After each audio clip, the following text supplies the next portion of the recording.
O Brasil teve até hoje à tarde 7 constituições. A 8ª já está em vigor.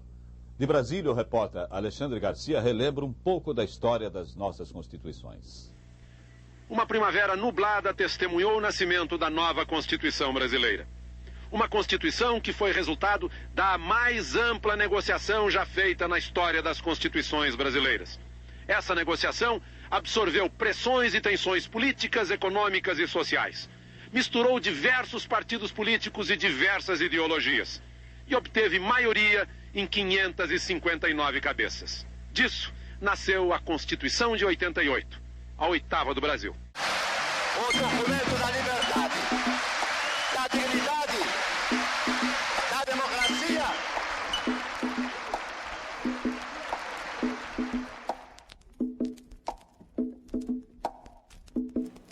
Os mitos da democracia. Mito 2. As pessoas governam em uma democracia. O governo pelo povo. É isso que significa democracia, literalmente. Essa é a sua ideia central, sua ideia básica. Mas será que as pessoas realmente governam em uma democracia? O primeiro problema é que o povo não existe. Há milhões de pessoas apenas, com milhões de opiniões e interesses. Então, como é que todas as pessoas que possuem gostos, interesses e vontades diferentes podem governar juntas ao mesmo tempo? Isso é impossível. E para ser bem sincero, ninguém vai dizer algo como o consumidor quer X ou as pessoas querem Y. Simplesmente alguns querem e outros não. E o mesmo se aplica às preferências políticas. E isso mostra que não é realmente o povo que decide uma democracia, mas sim a maioria das pessoas, ou melhor, a maioria dos eleitores. E seguindo por essa linha, então parece que a minoria aparentemente não pertence ao povo. Mas, meu amigo, é assim que as coisas funcionam em uma democracia. Se acontecer de você pertencer ao lado perdedor, já era. Você vai ter que dançar conforme a música. Beleza, então. Vamos realmente supor que a maioria é o mesmo que o povo. Vamos decidir que isso é verdade. Mas será que ainda assim significa que é o povo que decide? Existem 2 tipos de democracia: diretas e indiretas. Em uma democracia direta, todos votam em cada decisão que é tomada, como um referendo. Já em uma democracia indireta, as pessoas votam para eleger outras pessoas que em seguida tomam decisões por elas.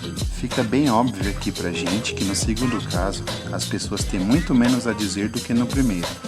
Porém, quase todas as democracias modernas são indiretas, embora possam existir referendos ocasionais. Para justificar o sistema representativo, argumenta-se que a. Seria impraticável a realização de referendos em todas as muitas decisões que o governo tem de tomar todos os dias. E b. As pessoas não têm capacidade suficiente para decidir sobre todos os tipos de questões complexas. O argumento A pode ter sido plausível no passado, porque era difícil realmente fornecer a todos todas as informações necessárias e deixá-los opinar, exceto em comunidades muito pequenas. Mas hoje, esse argumento não é mais válido. Com a internet e outras tecnologias modernas de comunicação, é fácil permitir a participação de grandes grupos em processos de decisão e referendo. Porém, isso de fato quase nunca acontece. Por que não tivemos um referendo no nosso país para a construção de estádios para sediar a Copa do Mundo? Afinal de contas, o povo governa, não é mesmo? Por que não podem eles tomar essas decisões que são tão cruciais para suas vidas? Na verdade, é claro, todo mundo já sabe que há decisões que são tomadas e que a maioria não apoiaria. A gente sabe que isso jamais passaria. Ou seja, a ideia de que o povo governa é simplesmente um mito. Mas o que dizer então do argumento B? Será que realmente as questões são tão complexas assim para não serem levadas à votação? Dificilmente, hein? Um referendo sobre o porte de armas ou a construção de estádios de futebol para sediar a Copa do Mundo, ou quanto que deve ser a dívida pública, são questões bem claras. Se nossos governos encaram a democracia seriamente, não deveriam eles, pelo menos, deixar as pessoas votarem diretamente em alguma delas? Ou será que o argumento B significa que as pessoas não são inteligentes o suficiente para serem capazes de formar opiniões razoáveis sobre todos os tipos de questões sociais e econômicas? Se assim é, como podem ser inteligentes o suficiente para compreender os vários programas eleitorais e votar nas suas bases? Qualquer pessoa que defenda a democracia deve pelo menos assumir que as pessoas saibam uma coisa ou duas e sejam capazes de entender linguagem simples. Além disso, serão os políticos eleitos necessariamente mais sábios do que os eleitores que os elegem? Terão os políticos um mistério acesso à fonte da sabedoria e do conhecimento, enquanto os eleitores não têm? Ou será que eles têm valores morais mais elevados do que o cidadão comum? Não há nenhuma evidência de que assim seja. Os defensores da democracia poderão talvez argumentar que, mesmo as pessoas não sendo estúpidas, ninguém tem conhecimento suficiente e também não tem inteligência suficiente para tomar decisões sobre as questões complexas que afetam profundamente a vida de milhões de indivíduos. Isso é sem dúvida verdade. Mas o mesmo vale para os políticos e funcionários públicos que tomam essas decisões numa democracia. Por exemplo, como podem saber que tipo de educação os pais, os professores e os estudantes querem? Ou então, qual é a melhor educação? Todas as pessoas têm todos os seus próprios desejos e suas próprias opiniões sobre o que é uma boa educação. E a maioria delas é inteligente o suficiente para pelo menos decidir o que é bom para si e seus filhos.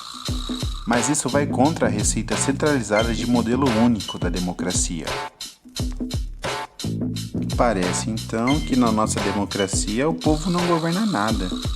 E isso não é realmente uma surpresa. Todo mundo sabe que regularmente os governos tomam decisões às quais a maioria das pessoas se opõe. Não é a vontade do povo.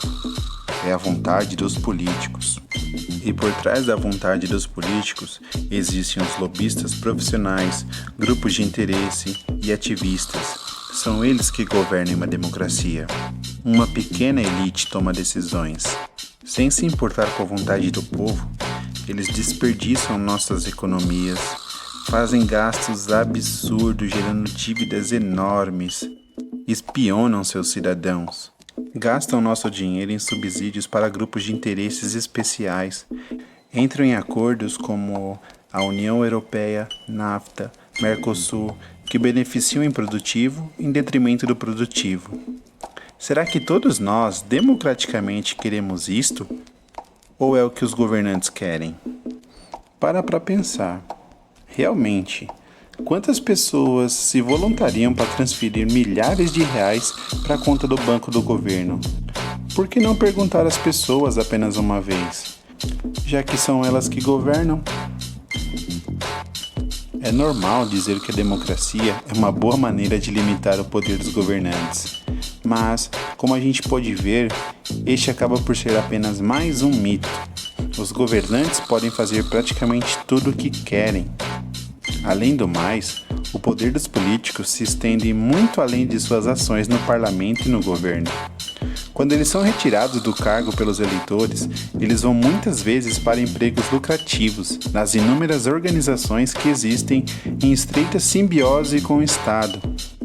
Grupos de lobby, ONGs, sindicatos, associações de habitação, universidade, empresas de consultoria que vivem do Estado. Em outras palavras, uma mudança de governo não significa necessariamente uma mudança de quem tem o poder na sociedade. A responsabilidade democrática é muito mais limitada do que parece. E vale também lembrar que está longe de ser fácil participar em eleições. Regras que são tão complexas que não podem ser compreendidas por leigos. Apesar de tudo isso, os defensores da democracia sempre insistem que nós votamos por ela quando o governo implementa alguma lei nova. Isso implica que nós já não temos o direito de nos opormos a essa medida. Mas este argumento é raramente usado de forma consistente. Homossexuais vão usá-lo para defender os direitos dos homossexuais, mas não aceitam quando um país democrático proíbe a homossexualidade. Ativistas ambientais exigem que medidas ambientais democraticamente decididas sejam aplicadas, mas se sentem livres para realizar protestos ilegais se eles não concordarem com as outras decisões democráticas. Nesses casos, aparentemente, nós não votamos por elas. Na descrição do vídeo teremos o link para ter acesso ao livro completo e também ajudar na causa da divulgação da cultura libertária.